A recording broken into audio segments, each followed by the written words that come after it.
이번 메르스 사태로 인해서 바이러스가 사회에 미치는 영향과 그것이 얼마나 큰 것을 저희가 경험하게 되었습니다.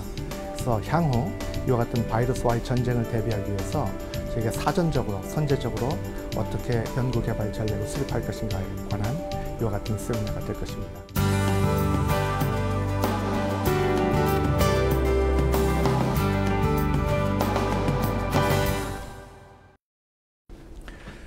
다 아시다시피 이와 같은 바이러스와의 전쟁은 우리가 바이러스가 지금 발견된 100년 이전에도 훨씬 수천 년부터 사람과의 그 전쟁이 지속되어 왔습니다. 이집트 카이로 박물관에 있는 이와 같은 미이라를 보면은 이집트에서 그때 전 세계를 호령하였었던 이집트 왕도 현재의 지식으로 보면은 천연두에 의해서 감염이 돼서 죽었다는 기록이 있고, 아울러 그 남미를 정벌해서 갔었던 이와 같은 유럽 군대들이 당시에 총칼로 남미를 정벌한 것이 아니라 그 중에 감염된 사람이 같이 감염된 바이러스로 인해서 그 나라가 초토화됐던 이와 같은 사실을 기억할 수가 있습니다. 이것이 어떻게 보면 현대에 생각할 수 있는 생물 무기의 하나의 전초라고도 볼 수가 있을 것입니다. 마찬가지로 소아마비도 지금 현재 전 세계에서 지금 종식이 되어가는 상황이긴 하지만은 우리 이집트에 있는 이와 같은 상형 문자를 볼 경우에 이미 수천 년부터 실제로 사람들을 괴롭혀왔다는 기록을 우리가 남겨진 문화의 유적을 통해서 알 수가 있습니다. 현재 지난 한 20여 년 동안 우리 인류에게 새로운 위협으로 다가오고 있는 이와 같은 것들을 보면은 에볼라, 신종 플루, 조류인플루엔자, 그리고 최근에 메르스와 같은 이와 같은 감염질들은 이제 굉장히 커다란 국가의 경제적인 위기를 발생을 시키고 있습니다. 지난 한 100여 년 동안 예를 들어서 인플루엔자 바이러스 사태를만 본다 할 적에 1918년도에 스페인 독감에 의해서 전 세계적으로 4천만 명이 죽었던 이 사건을 계기로 해서 거의 한 20년 단위로 이와 같은 팬데믹이 찾아오고 있고, 가장 비근한 예로는 2009년도에 신종플루 사태로까지 이제 번지게 되었습니다. 이와 같은 히스토리는 지속적으로 앞으로 100년, 200년 지속적으로 이것이 발생이 될 것으로 예상이 되고, 이것에 대한 선제적인 그 같은 대책은 아주 필수적인 요소라고 볼 수가 있습니다. 예를 들어서 조류인플루엔자와 같은 것은 굉장히 사망률이 높습니다. 2명 중에 1명이 사망하는 사망률이 높은 데 비해서 아직 인체 대 인체 감염 확산이 되지 않고 있습니다. 그에 비해서 신종플루는 사망률은 낮지만은 이것이 전 세계적으로 가장 스피드가 전파 속도가 빠랐던 바이러스로 기록이 되고 있습니다. 이 두 바이러스가 아직도 지금 글로벌리 지금 현재 존재하고 있고, 만에 하나 이 두 바이러스 유전자가 섞일 경우에 있어서는 신종플루처럼 감염 속도가 빠르면서도 조류인플루엔자처럼 사망률이 높은 이런 바이러스가 만들어질 수 있다고 하는 것이 가장 최악의 시나리오일 것입니다. 이런 부분에 대해서 이 글로벌한 대책이 우선시되는 상황입니다. 제가 나름대로 학명을 붙였는데, 너 죽고 나 죽고 바이러스가 있습니다. 에볼라 바이러스, 마부르 바이러스, 이것은 사망률이 80%, 어떤 경우는 100%가 됩니다. 다 아시다시피 바이러스는 숙주가 살아있어야지 이 바이러스도 전파가 될 수가 있는데, 너무 치명적인 감염을 하다 보니까 사람도 죽고 바이러스도 죽고 너 죽고 나 죽고 하는 이와 같은 바이러스가 있을 수가 있습니다. 이와 같은 바이러스들은 실제적으로 굉장히 강력한 치사력을 바탕으로 해서 전 세계적으로 적성 국가들을 중심으로 해서 이것을 생물 테러스 또는 생물 무기로 개발하고자 하는 이와 같은 노력들도 있습니다. 이것은 인위적인 이와 같은 발생에 대해서 저희가 백신이나 치료제 개발하는 것들도 굉장히 중요한 국가를 보호하는 안보의 이슈라고 보여지고 있습니다. 현재 우리나라에서 사용하고 있는 28개 백신 중에 국내에서 생산할 수 있는 백신이 10개밖에 되지 않아서 자급률이 40%에 불과합니다. 실제적으로 이와 같은 백신은 의약품의 시장으로 보면 굉장히 파이가 작습니다. 전체 의약품 시장 중에 2%, 3% 미만에 해당됩니다. 그러나 다른 의약품에 비해서 성장률이 가장 높은 이와 같은 영역이라고 볼 수가 있습니다. 아울러 이 백신은 한번 개발을 하면은 임상에서 성공할 확률이 바이오 의약품 중에서 가장 높은 것으로 알려져 있기 때문에 이것을 통해서 우리가 글로벌한 시장에 진출할 수 있는 전략이 가능하다고 보여집니다. 대표적인 예가 우리나라에서 의약품의 100대 의약품, 매출액 대비 100대 의약품을 이것을 리스트를 해보면은 현재는 1위와 2위가 백신 제품으로 되어 있습니다. 그것이 국내에 제약사들이 중심으로 해서 개발된 그 같은 신종플루 백신이라든지 그리고 베르나바이오텍과 같은 글로벌 파마를 통해서 만들어진 퀸박삼과 같은 제품들이 다른 저분자 의약품을 훨씬 넘어서는 이와 같은 의약품에 지금 1위를 차지하는 제품으로 구상이 되고 있고, 따라서 이와 같은 전략적인 투자를 통해서 우리나라가 우리 사회 안전뿐만 아니라 이와 같은 바이오 의약품에서 선제를 할 수 있는 기회가 주어지고 있다고 보여집니다.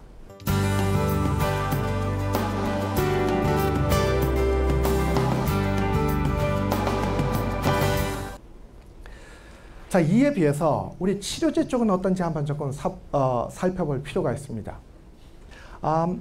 치료제 개발에 있어서 당시 20년 전에 당시 과학기술부가 지원했던 사례를 제가 잠깐 말씀드리겠습니다.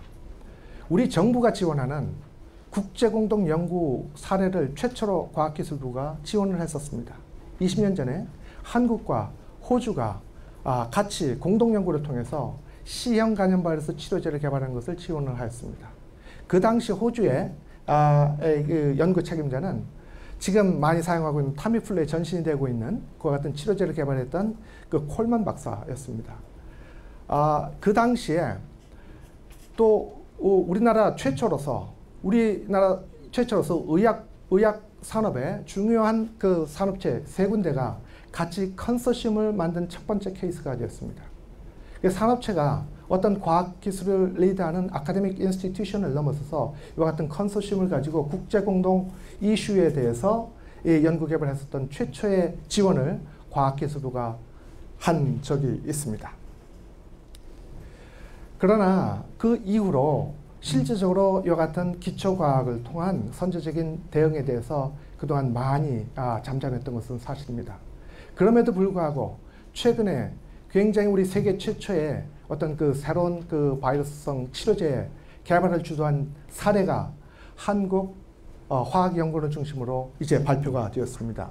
이 과학기술 국제화 사업을 통한 공동연구 지원 사업을 통해서 새로운 바이러스 치료제 발굴이 이루어졌습니다.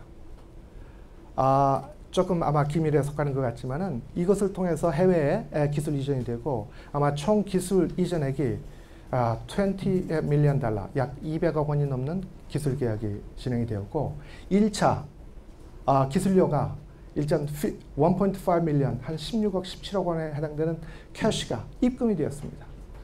사실 우리나라가 개발된 이와 같은 치료제를 중심으로 해서 정말 세계적으로 인식을 받은 것이 어쩌면 이번이 처음 케이스라고 생각이 되고 이와 같은 사례를 바탕으로 해서 이 동일한 유사한 이와 같은 개발 예들이 확장이 되었으면 하는 바람입니다.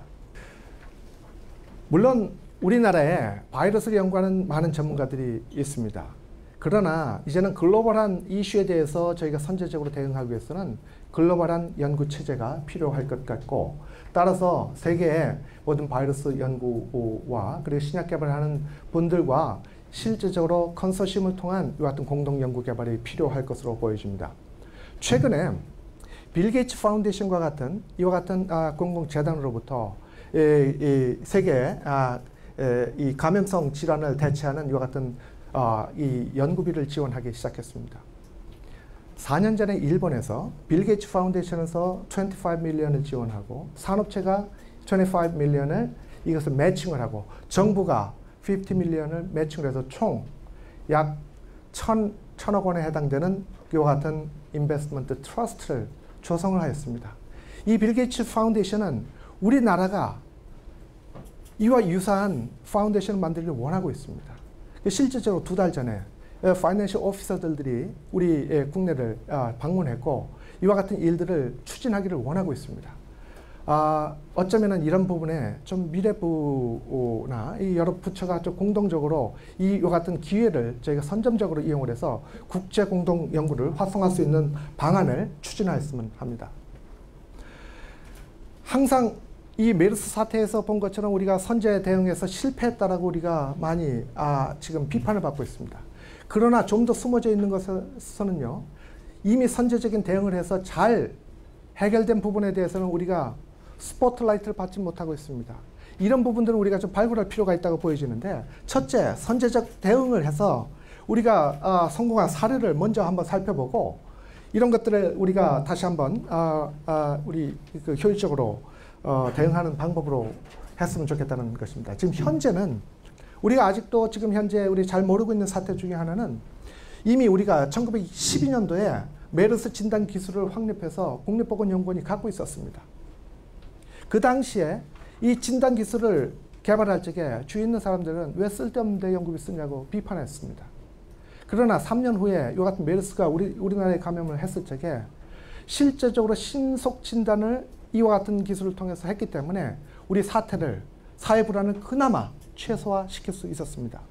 만일 이 진단 기술이 없었더라면은, 그리고 이 메르스 사태가 한 달만 더 연장이 됐다고 한다면은, 아마 지금 한국경제연구원이 발표한 자료에 의하면 한 달에 한 4조 원 내지 5조 원에 해당되는 경제 피해가 더 있었을 것이라 예상을 하고 있습니다. 근데 이런 부분에 대해서 저희가 어프리시에이션을 못하고 있습니다. 선제적인 대응은 중요한 이슈이긴 하지만은 그것이 활용이 됐을 적에 그것에 대해서 우리가 인식이 부족합니다. 그런 부분이 선제적 대응을 개발하는 것의 참 문제점이라고 볼 수가 있는데, 또 선제적인 대응으로 우리가 성공한 사례가 2009년도 신종플루 사태 때 백신 공급입니다. 당시 2009년도에 신종플루라는 것이 나올 것이라는 것은 전 세계 어느 누구도 전문가를 예측을 하지 못했습니다. 그러나 2003년도에 우리나라 산업부가 중심이 돼서 국내에 독감 백신 생산 시설에 대해서 투자를 하였습니다.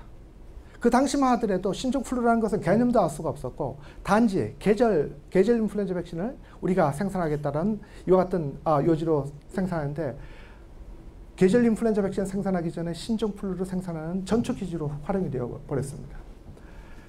이것이 우리나라가 신종플루 사태를 선제적으로 대응한 아주 유명한 좋은 사례로 지금 나와 있습니다. 물론 이 슬기롭게 넘어간 이와 같은 크레딧은 주로 어디서 받고 있냐면 질병관리본부가 받고 있습니다. 사실 그렇지 않습니다. 물론 잘 받아야 되겠지만은 그거보다도 산업부가 먼저 6년 전부터 이와 같은 선제적인 투자를 했다는 것에 대해서 이것이 지금 그 선제적인 대응이 이루어졌다는 사실을 저희가 레슨으로 받아야 될 것처럼 보여집니다. 메르스 사태에서 저희가 또 알게 된 것들은 너무나 해외에 있는 선진국에 우리가 너무 기대고 있는 것이 아닌가라는 이와 같은 생각을 하게 됐습니다. 대응 주권을 우리가 스스로 갖춰야 될 텐데, 아직도 우리는 WHO나 미국 CDC와 같은 이런 국제기구에 너무 의존한 이와 같은 부분이 있었습니다. 예를 들어서 초기에 삼성병원에서 메르스 환자가 발생됐을 적에 삼성병원에서는 이것이 메르스 환자가 아닌지를 질병관리본부에 이것을 확진해달라고 요청했습니다. 질병관리본부가 그것을 거부를 했습니다. 그 이유는 WHO 세계보건기구가 지정한 나라에 바레인이라는 나라가 포함되어 있지 않았다라는 이슈였습니다. 그러나 우리가 좀 더 선제적으로 대응을 했었더라면은 이 중동 지역에서는 어느 나라에서 발생이 될 수 있다는 것을 우리가 미리 예측을 했었더라면은 이와 같은 이와 같은 그 초기 대응이 늦어지는 일은 없었을 것이라고 생각됩니다. 아울러 과학을 하는 사람이 한 사람으로서 좀 억울하게 생각하는 부분이 뭐냐면은, 우리나라에서 발생된 메르스 환자로부터 유전자 서열을 우리가 이제 규명했습니다. 그래서 이것을 발표를 하려고 했을 적에 복지부가 이것을 막았습니다. 막은 이유가 이거 섣불리 발표했다가 실수하면 어떡해? 이거 미국에 있는 CDC에 먼저 보내가지고서 이것을 검증을 해야 되지 않느냐 해서 미뤘습니다. 그러다가 중국이 먼저 발표를 해버렸습니다. 중국이 먼저 발표를 하고 나니까 할 수 없이 그것을 허락을 해서 우리나라가 중국보다 하루 늦게 발표를 하게 되었습니다. 저는 이것도 대표적인 어떤 대응 주권을 우리가 스스로 거부한 이와 같은 사례가 아닌가 생각이 됩니다. 또 다른 사례는 뭐냐면은, 매년 발생하고 있는 독감 백신, 이것은 그 백신의 후보 추천을 우리가 WHO에서 추천받고 있습니다. 그리고 이번에 WHO에서 추천을 받은 이 백신을 쓰다 보니까 2014년도에 미스매치 이것이 잘 맞지가 않았습니다. 이것이 실제로 효과가 없었습니다.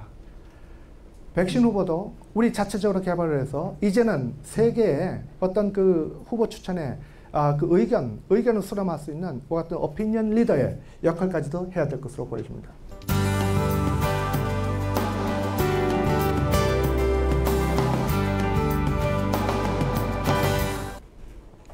또 하나 우리가 알 수 있는 것들은 우리가 선진국에 늦었다고 해서 꼭 실망할 필요가 없다는 것입니다. 우리가 선진국이 개발을 먼저 했다 할지라도 개발된 그들의 전략을 특허를 잘 서치를 하고 그것을 보면은 빠져나갈 구멍이 있습니다. 예를 들어서 우리 독감 치료제로서 제일 먼저 개발된 것이 릴렌자인데 릴렌자의 그 특허를 검색을 해서 거기서 빠져나갈 구멍을 만들어서 만든 것이 타미플루입니다. 이 타미플루 개발한 사람은 우리 한국 사람입니다. 릴렌자를 통한 지적재산권을 사전에 서비를 해서 그보다 훨씬 좋은 치료제를 만들어서 이제는 타미플루가 매년 4조 원의 매출액을 거두는 이와 같은 베스트 드럭이 되었습니다. 마지막으로 우리 아무리 연구 개발을 잘한다 할지라도 이것을 갖다 쓸 수 있는 산업체의 체력 강화가 없으면 좀 곤란합니다. 산업체가 중장기 전략에 부응하는 이와 같은 투자를 할 수 있는 이와 같은 환경이 만들어야 될 것으로 좀 보여집니다. 예를 들어서 저희 그 개인적인 얘기이긴 하지만 제가 오래전부터 스프레이형 독감 백신을 개발을 해서 그것을 많은 산업체들이 이것을 개발하려고 노력을 했는데 첫째는 한 12년 전에 어떤 회사가 이것을 가지고 대기업입니다. 개발을 하겠다라고 해서 기술 지원했습니다. 그러나 한 4년 후에 중장기적인 이 모든 연구 개발은 모두 다 이것을 기업한다라는 회사 방침에 따라서 이것이 퇴출이 되었습니다. 만일 이것을 그대로 띄워서 개발했다면 2009년도에 신종플루 사태 때 굉장히 회사 가치가 올라갔을 뻔한 이런 기회를 놓치고 있었습니다. 또 다른 회사는 이것을 개발하고 싶었지만은 기존에 다른 미국에 있는 대제약사로부터 이 비슷한 제품을 수입 판매하는 이런 조건을 가진 계약서를 들여다보니까 그와 유사한 제품은 국내에서 개발하지 못하는 이런 독소 조항이 있었습니다. 그래서 마지막 계약 단계에서도 포기를 했습니다. 그래서 이것은 저는 이와 같은 스프레이형 백신은 개발한 지 20년 됐지만 아직도 산업체에서 지금 개발이 되지 못하고 있습니다. 물론 개발하는 사람들의 책임도 있겠지만은 이것을 받아서 가지고서 추가 개발할 수 있는 산업체의 역량이 그같이 체력 강화가 있어야 될 것으로 보여집니다. 이제 메르스 사태가 종식되면서 어쩌면 우리도 쉽게 이와 같은 것을 기억 속에서 지워버리지 모르겠습니다. 우리가 이와 같은 기억력을 오래 가지고 이번 기회를 통해서 중요한 국가 중장기적인 대책이 아마 만들어질 것으로 보여지는데 어쩌면 신종감염병 대응 연구 사업단 어떤 행정조직이라면 지금 현재 그 정부에서는 행정조직은 만들지 않습니다. 그러나 사업단의 형태는 가능할 것으로 보여지고 이와 같은 연구 사업단을 통해서 선제적인 R&D 투자를 통해서 궁극적으로 바이오약 산업 전략적 육성과 관련된 이와 같은 일들의 계기가 되었으면 하는 바람입니다. 발표를 마치도록 하겠습니다. 감사합니다.